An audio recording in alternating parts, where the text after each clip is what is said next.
is up, you guys? How's everybody doing today? Welcome to the Tuesday edition of my Monday show.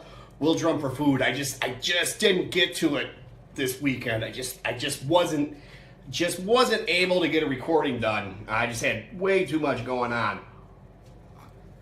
But bonus, I was able to watch the Vikings versus Tampa Bay. What team? New Orleans. Was able to watch the Vikings New Orleans game yesterday. All right, let me go on record here. I despise the Minnesota Vikings. I will never ever root for an NFC North team unless they're playing a different NFC North team that I hate even more. There's my cat again. You just can't seem to stay out of this stuff, can you? So I'll never ever root for another NFC North team. And like I said, unless they're playing another NFC North team and it helps my team out.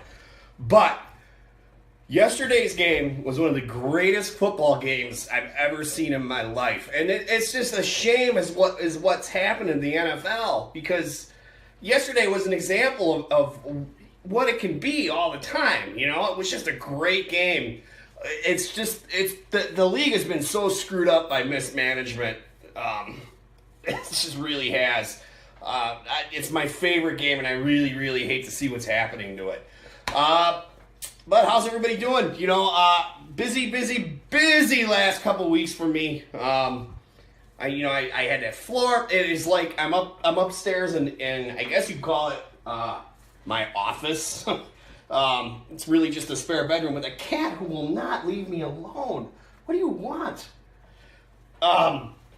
So my basement is completely tore up. It's like a bomb went off down there. There's dust everywhere. It got in a lot of my electronic equipment. There was no way to avoid it. I mean, the entire house was just full of dust from all the cutting and everything. So I'm gonna go down there today, and I got the day off. I don't have to do anything till I got to teach tonight. So I'm gonna go down there and I'm gonna blow all the electronic gear out, get all the dust out of the microphones, clean off all the mic cables, get all that taken care of. Hopefully get things back up and running and be able to start recording some videos by the end of the week. So what do I want to talk about today? All right, I've seen a certain amount of disrespect, not from anybody who subscribes to my channel or, you know, in the drummer community, the YouTube drumming community, but I've seen some disrespect in general, just over the years, of drummers dissing other working drummers. It irritates me to no end. I can't believe that. It's got to be of jealousy. I can't imagine what else would cause it. You know, it comes to, like, all right, it's the Ringo. It all comes down to Ringo. Ringo, in my eyes, and I know a lot of other drummers feel this way too, that Ringo was a fantastic drummer. And he gets no respect. And it seems to be more or less not from other drummers, so to speak. I see it coming from guitar players more than anything else. They diss on Ringo, and these are the same guitar players. Really, cat? That just happened. You just jumped. It was not very cat-like. It happened off camera. My cat, he just jumped up. He just jumped up on top of the dresser we got in the bed. Oh, here comes the dog. You want to get in the video too? You want to come up? You want to get in the video too? Here she comes. So, all these animals, you're making me lose my train of thought. Ringo. So Ringo, he gets dissed, and it seems to me it comes a lot from guitar players. And like I was saying earlier, these are the same guitar players that, when you're recording for them, they'll complain about you overplaying. It's like, man, what are you talking about? you complain about Ringo, right? You say Ringo was stupid, or not stupid, but too simple, and he was lucky to be in the Beatles, and he wasn't a great drummer. But at the same time, you complain about other drummers overplaying. It makes no sense. I think it's become like hip. It's become hip among guitar players to just bag on Ringo. I don't get it. You listen to let's face, Ringo was not the most technically precise drummer in the world. I mean, there's nobody's doubt. Ringo would never say he was. You know, I don't think anybody else would say he was. But I mean, let's look at the facts here. Ringo came in. What the Beatles played Ed Sullivan in what, 63, 64? I was before I was born.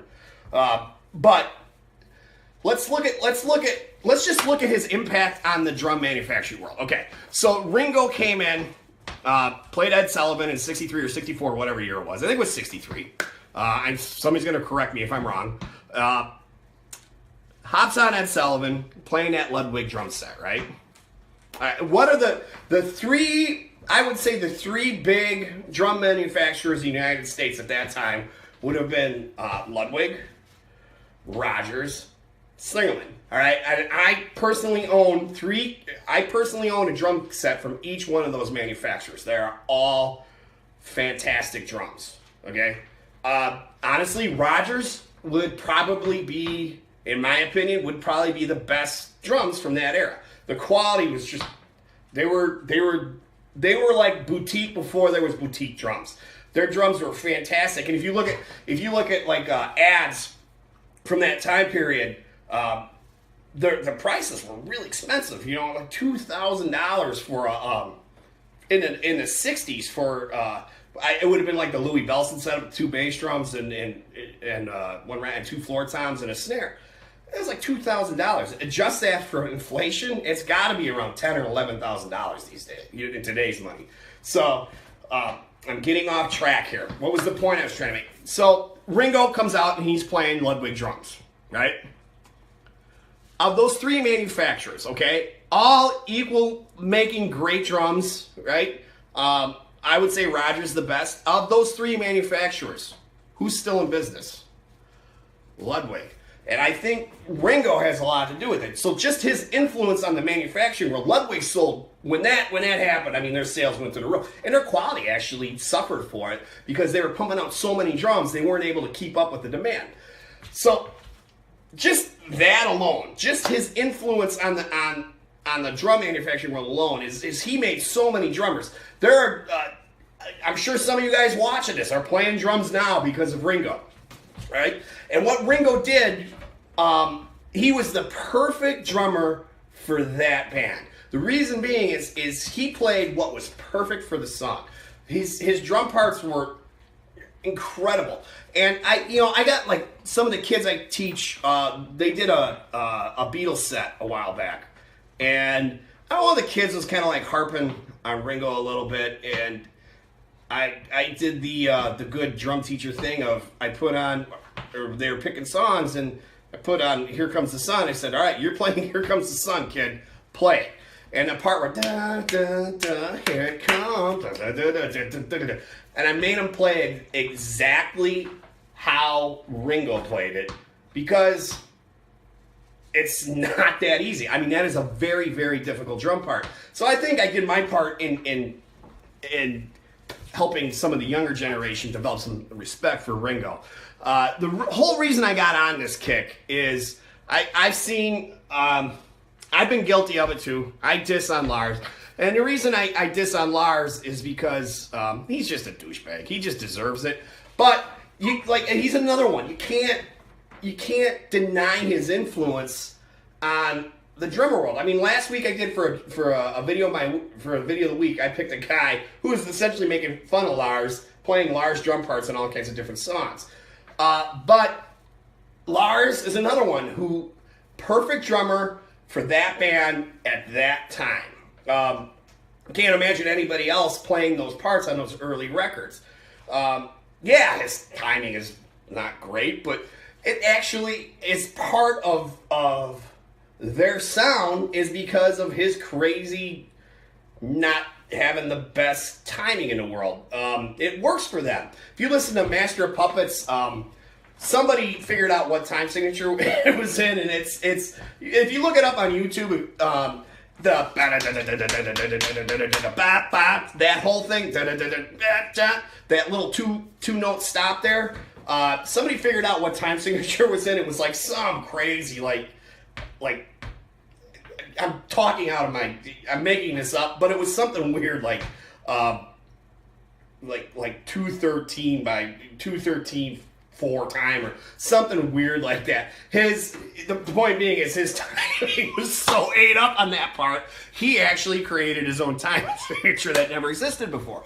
But it works. I can't imagine anybody else playing that part for that song, you know? He influenced me. He did. He really did. My old band, one of my old bands, we had a song called Sharon Stone, and maybe I'll link a video to it at the end here, but it's got a vamp in the middle where the guitars are grooved, and I play this snare fill over the top. I started on beat 3, played through beat 1, and then on like beat 2. I mean, it was a total Lars thing to do. And it worked. It was cool for that song. So, you know what, guys? Don't diss working drummers. Don't, unless they're like, you're dissing their personality. like I said, Lars deserves it sometimes. You could just tell he's just a really hard person to like. He's just got that air about him. But because of what he's done in the drum world, I do respect him. I make fun of him, but I do respect what he's done in the drum world. And Ringo, God love Ringo, man.